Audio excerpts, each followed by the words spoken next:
जहाँ शिव सरस्वती ऋषि कश्यप हुए वो कश्मीर हमारा था, जहाँ पंचतंत्र लिखा गया वो कश्मीर हमारा था। तू जानता ही क्या है कश्मीर के बारे में?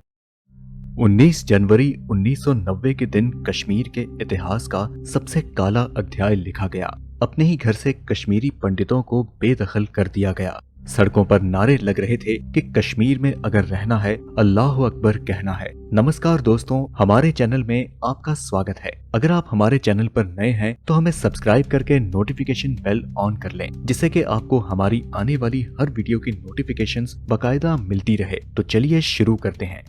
19 जनवरी 1990 की सर्द सुबह थी। कश्मीर की मस्जिदों से उस रोज अजान के साथ साथ कुछ और भी नारे गूंजे। यहाँ क्या चलेगा निजामे मुस्तफा, कश्मीर में अगर रहना है अल्लाह अकबर कहना है, और हमें पाकिस्तान चाहिए और हिंदू औरतें भी, मगर अपने मर्दों के बिना। ये संदेश था कश्मीर में रहने वाले हिंदू पंडितों के लिए। ऐसी धमकियां उन्हें पिछले काफी महीनों से मिल रही थी। सैकड़ों हिंदू घरों में उस दिन बेचैन थे। सड़कों पर इस्लाम और पाकिस्तान की शान में तकरीरें हो रही थी। हिंदुओं के खिलाफ जहर उगला जा रहा था। वो रात सामान बांधते बांधते बहुत ही भारी गुजरी। पुश्तैनी घरों को छोड़कर कश्मीरी पंडितों ने घाटी से पलायन का फैसला किया। इसके बाद हिंदुओं के घरों का नामो निशान भी मिटा दिया गया। उस रात घाटी से पंडितों का पहला जत्था निकला। मार्च और अप्रैल के दरमियान हजारों परिवार घाटी से भागकर भारत के अन्य इलाकों में शरण लेने को मजबूर हो गए। अगले कुछ महीनों में खाली पड़े घरों को जलाकर खाक कर दिया गया। जो घर मुस्लिम आबादी के पास थे उन्हें बड़ी सावधानी से बर्बाद कर दिया गया।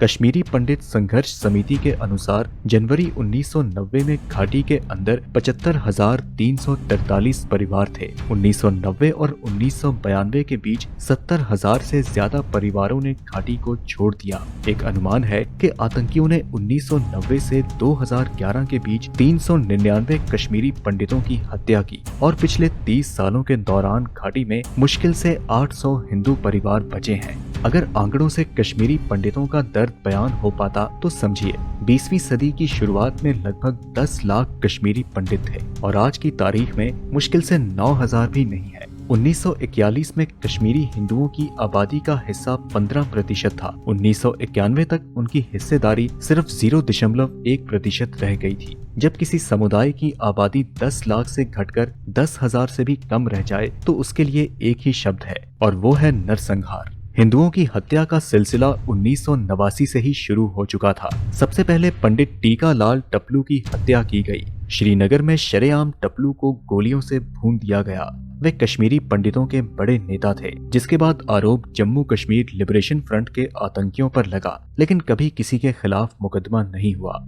4 जनवरी 1990 को श्रीनगर से छपने वाले एक उर्दू अखबार में हिजबुल मुजाहिदीन का एक बयान छपा, जिसमें कि हिंदुओं को घाटी छोड़ने के लिए कहा गया। उस समय तक घाटी का माहौल बेहद खराब हो चुका था। हिंदुओं के खिलाफ भड़काऊ भाषणों की भरमार थी। उन्हें धमकियां दी जाने लगी, जो कि भयानक सपने की तरह सच साबित हुई।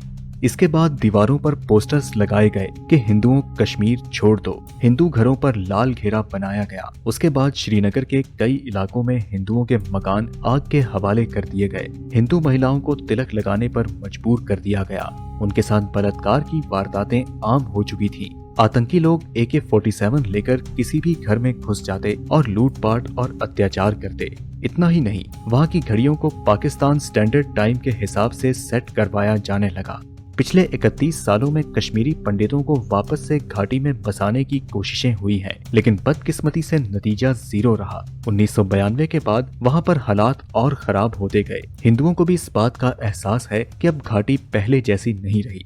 5 अगस्त 2019 को भारत सरकार ने जम्मू और कश्मीर का विशेष दर्जा खत्म किया, तो इससे कश्मीरी पंडित बेहद खुश थे, लेकिन उनकी वापसी की ख्वाहिश आज भी अधूरी है। आपको बता दें कि कश्मीरी हिंदू ना तो 1990 में घाटी में सुरक्षित थे और ना ही आज हैं। पिछले कुछ सालों में आतंकवादियों ने हिंदुओं और सिखों को निशाना बनाया है। गुरुवार की सुबह श्रीनगर में एक सरकारी स्कूल के 2 टीचर्स की हत्या कर दी गई। मंगलवार को आतंकियों ने एक स्ट्रीट हॉकर को मार डाला। उसी दिन श्रीनगर में कारोबारी मक्खन लाल बिंद्रा को भी गोलियों से भून दिया गया। मीडिया रिपोर्ट्स के मुताबिक एक कश्मीरी पंडित नर्स के साथ आतंकियों ने सामूहिक बलात्कार किया और उसके बाद उसे मार मार कर उसकी हत्या कर दी गई। कहा जाता है कि 19 जनवरी की रात को यहाँ पर रहने वाले मुसलमान लोग सड़कों पर उतर आए और पंडितों को कश्मीर छोड़कर जाने को कहने लगे। पंडितों ने सरकार से मदद मांगी, लेकिन इनकी मदद ना तो राज्य सरकार ने की और ना ही केंद्र सरकार ने। जब कश्मीरी पंडितों के साथ ये अत्याचार हो रहे थे तो उस समय केंद्र में वीपी सिंह की सरकार थी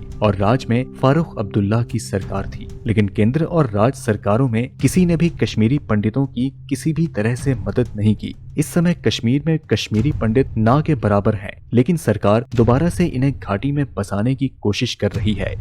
साल 2008 में यूपीए सरकार ने इन्हें दोबारा बसाने के लिए 1168 करोड़ के पैकेज का ऐलान किया, जिसके बाद करीब 1000 की संख्या में कश्मीरी पंडित वापस से घाटी में आकर बसे हैं। कश्मीरी पंडितों के साथ हमारे देश में काफी अन्याय हुआ है और सरकार अब तक इन पंडितों को वापस से इनका हक दिलवाने की कोशिशों में लगी हुई है। लेकिन सरकार की लाख कोशिशों के बावजूद भी इन पंडितों के साथ हुए अन्याय को भुलाया नहीं जा सकता। ऐसे में आपको बता दें कि धोखे का दिन था 19 जनवरी, उन तमाम मजबूरियों और दर्द का दिन जब आपके अपने लोग आपको अपने ही घरों से भाग जाने को मजबूर करते हैं और सरकार भी आपका साथ नहीं देती है। फिर आपके दर्द को भी भुला दिया जाता है। ये सब हमारे ही देश में हुआ है। हमारे भारत में कई जगहों पर लोगों पर अत्याचार हुए हैं, उन पर चर्चाएं भी होती हैं, लेकिन कश्मीरी पंडितों पर हुए अत्याचार को सेक्युलर रहने और देश में समरसता लाने के नाम पर बहा दिया गया है।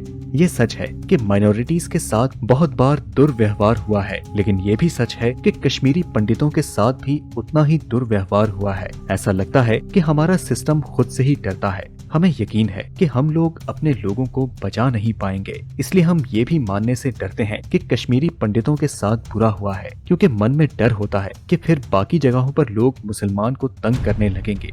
लेकिन क्या ये तरीका सही है? क्या ऐसा नहीं हो सकता कि हम सबको न्याय दिला पाएं? न्याय के क्रम में ऐसा कहाँ लिखा है कि जो बहुसंख्यक है वो पीड़ित नहीं हो सकता और जो अल्पसंख्यक है वो गलत नहीं हो सकता? फिर ऐसा भी तो नहीं है कि इन दोनों वर्गों के लोग आपस में एक दूसरे से बहुत जुड़े हुए हैं। अगर ऐसा होता तो ये अपना दुख आपस में बांट ना लेते, बात ही खत्म हो जाती। क्या हम ऐसा नहीं कर सकते कि लोगों को बहुसंख्यक और अल्पसंख्यक के चश्मे से देखना बंद कर दें और उनके लोकल और अपने मुद्दों को देखना शुरू करें? आप इसके बारे में क्या सोचते हैं? हमें अपनी राय कमेंट में जरूर बताएं। और अगर आपको ये वीडियो पसंद आई तो एक लाइक उन कश्मीरी पंडितों के लिए भी कर दें और अपने दोस्तों के साथ इस वीडियो को ज्यादा से ज्यादा शेयर करें, ताकि आपको भी पता चले कि कश्मीरी भाइयों के साथ क्या हुआ था। लेकिन जाने से पहले एक बार फिर से हमारे चैनल को सब्सक्राइब कर दें और नोटिफिकेशन बेल को भी ऑन कर दें। हम मिलते हैं आपसे अगली वीडियो में, तब तक के लिए नमस्कार।